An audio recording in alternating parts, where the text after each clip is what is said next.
Good morning mga kaibigan. Time check po tayo, 5:30 ng umaga. At ito po yung ating routine. Sa ganito pong oras, tayo po ay nagpapainom ng ating mga alaga. Yun po ang ating una laging ginagawa. After that, mga bandang alas 7, saka po tayo magpapatuka.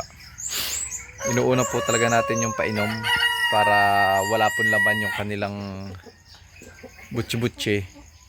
In case na magpapainom po tayo ng gamot or magbabacterial flushing tayo, yun po talaga ang ating ginagawa simulat sa pool. Lalo na po pagka mayroon tayong may mga sipon or may mga ibang karamdaman, yun po ang lagi nating inuuna. Yan po.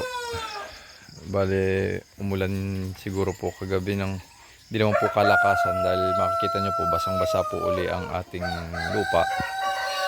Yan po, madilim pa po. Yung ating pong ibang mga native ay nakahapon pa. Meron lang po tayo ditong ilaw, kaya po yan maliwanag. Pero kung makikita nyo, yan po. Talagang madilim pa po. Hindi pa po kita ng ating manok, ang ating mga paligid. At meron din po tayo dito nilagay na isa pang ilaw para po talaga pag bagyuhan yan. Nakita nyo po. May ilaw po tayo dito para po dito sa isa nating kulungan. At magpe-prepare po tayo ng painom. Ngayon po ay schedule ng ating bacterial flushing. Pagka ganito pong napakasama ng panahon, init ulan, at least twice or thrice tayo nakakapag bacterial flushing sa loob ng isang linggo. Kailangan lang po ay maaga nating alisin ang painom nila sa hapon para uhaw na uhaw po sila sa umaga. At tulad po nitong ating mga native, pag umuulan po sa umaga, hindi po sila umiinom. Kaya iniinom po nila yung tubig ulan. Kaya ngayon po, habang hindi po umuulan, maglalagay muna po tayo ng painom na may pang bacterial flushing. Ito po yung ating gamit. Yan. Premoxil powder. Mas malaki pang tipid pagka per kilo eh. Dito po sa amin ay 2.5. Naman po ang ating vitamins, Progency. Meron din po tayong Vitamin Pro kasi paubos na. Dito naman tayo sa Ito naman yung ating iba't ibang klaseng patoka. Ito po yung BMEG 2.5. Ito ay crack corn, isinasama natin sa ating breeders sa Gallimax 21. Ito po yung mixture ng Gallimax 21 at ng crack corn. Para po yan sa ating mga breeders na hindi sanay kumain ng wet feeding. Yan po ang ating binibigay. So painom po muna tayo para bago mag alas 6 nakainom na sila, at 1 hour na bago sila tumuka alas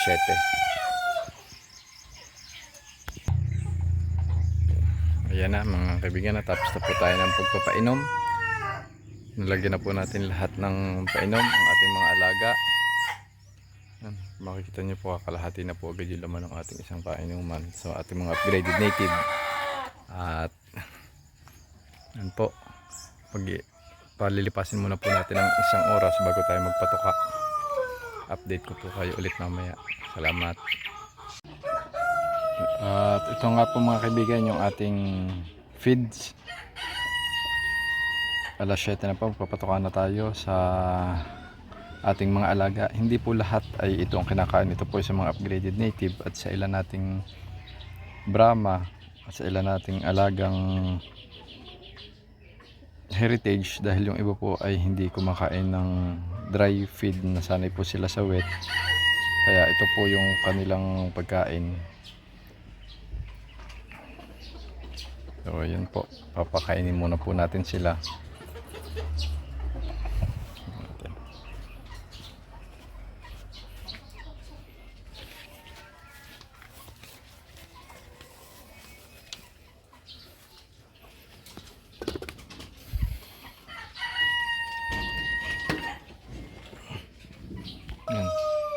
Ito po, itong si Pipay at si Mira, ito po ang kinakain.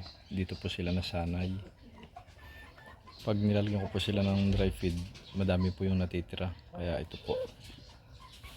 Ito rin po yung ating Rhode Island Roux. Ito din po yung kinakain. Ito po, ito pong mga nakatangkal. Ito rin po ang kinakain. Yan.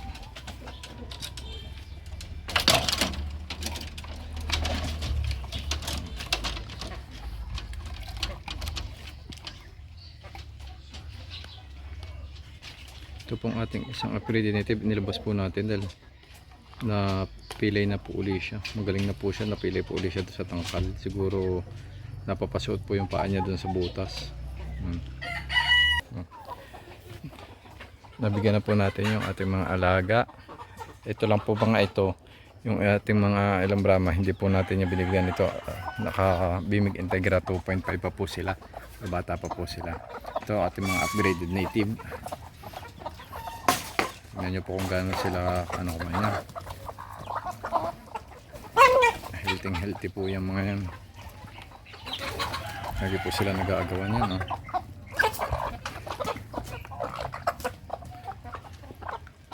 Krokok! Yan. Kung saan po sila may bagong lagay, doon po sila nagtatakbuhan.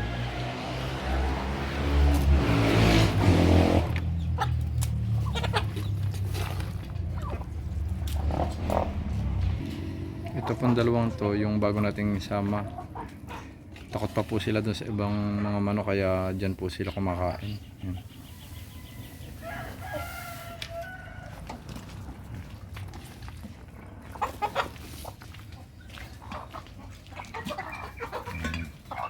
Yan po. Kaya kita nyo po ang bibilog po ng kanilang katawan. Kahit po mga native, tingnan nyo po. At dito po yung, tingnan nyo po itong tatlong to. Lalaki ng katawan. Ito po yung si Maya at si Mai. Tapos yung ating isang pure na native. Dito po sila, nakahiwalay po sila dito. Ayan po. Bale, ito pong ating feeds na ito ay Gallimax 21. Mix po natin sa ating ipinarment na concentrate para po lumambot, madaling matunaw at mas ma-absorb po nila yung nutrients. Ito po. Malalaki na po yung ating mga pinaligawan dati na upgraded native. Hindi na po sila masyadong takot sa malalaki. Hindi katulad dati na lagi po silang inaaway. Ngayon po iba-iba na po.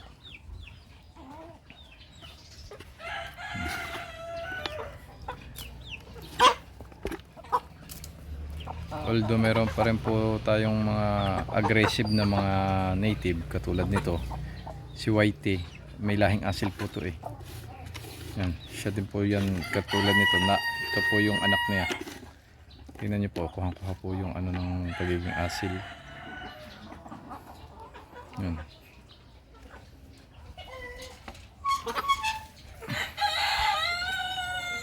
Ngayon naman po, bibigyan po natin yung mga nandito ng 2.5.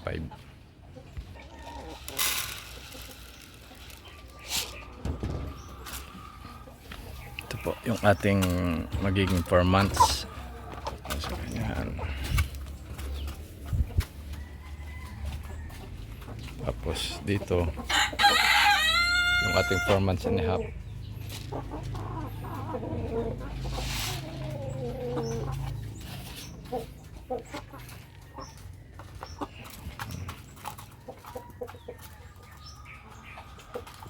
Tapos ito naman po si Yun at si Yuna. Kanila pong pagkain ay dry feed Gallimax with corn, crack corn. Yan.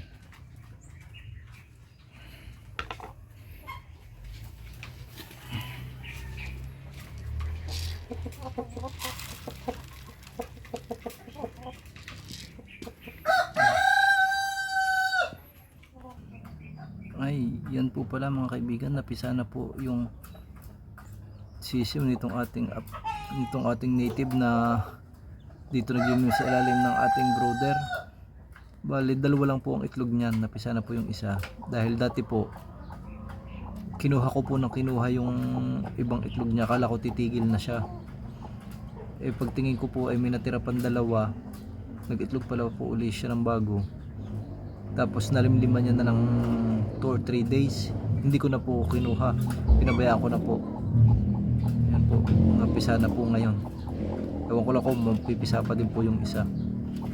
Ito po yung ating makulit na native na laging lumalabas, laging pag-alagala dito.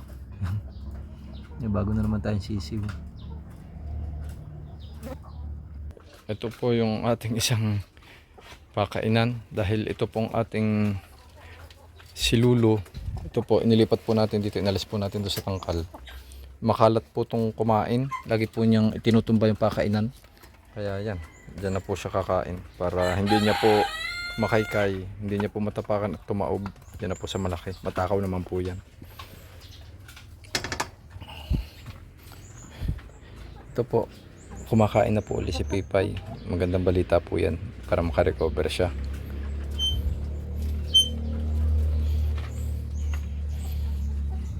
Mukhang uulan po. Taklob natin to.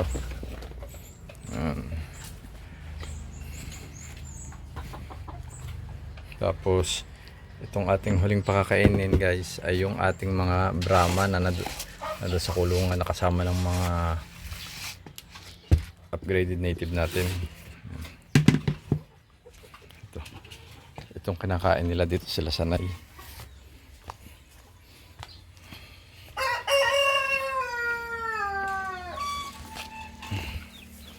Kita nyo po, alos ubos na agad yung pakain nila. Hindi pa tayo tapos magpatuka, ubos na po agad yung kanilang pakain. Ito po.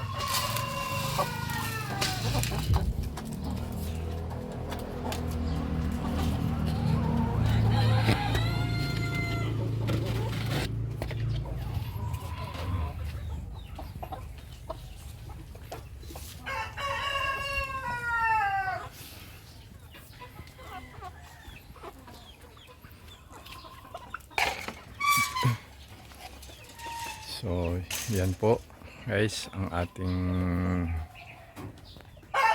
daily morning routine. 5:30 magpapainom tayo, tapos alas 7 tayo ay magpapatuka ng ating mga alaga. Ganyan po yung ating ginagawa. Wala pong palya yan, umulan at umaraw, dahil kailangan po natin magkaroon ng oras talaga. Masana yung manok natin na ganong oras, kailangan uminom ganong oras, kailangan kumain, para hindi po pabago-bago yung body clock nila. So yan po muna, maraming salamat at ingat po tayong lahat. May bagyo na naman pong papasok, yung mga dadaanan po, ingat po at magdasal po tayo lagi. Salamat.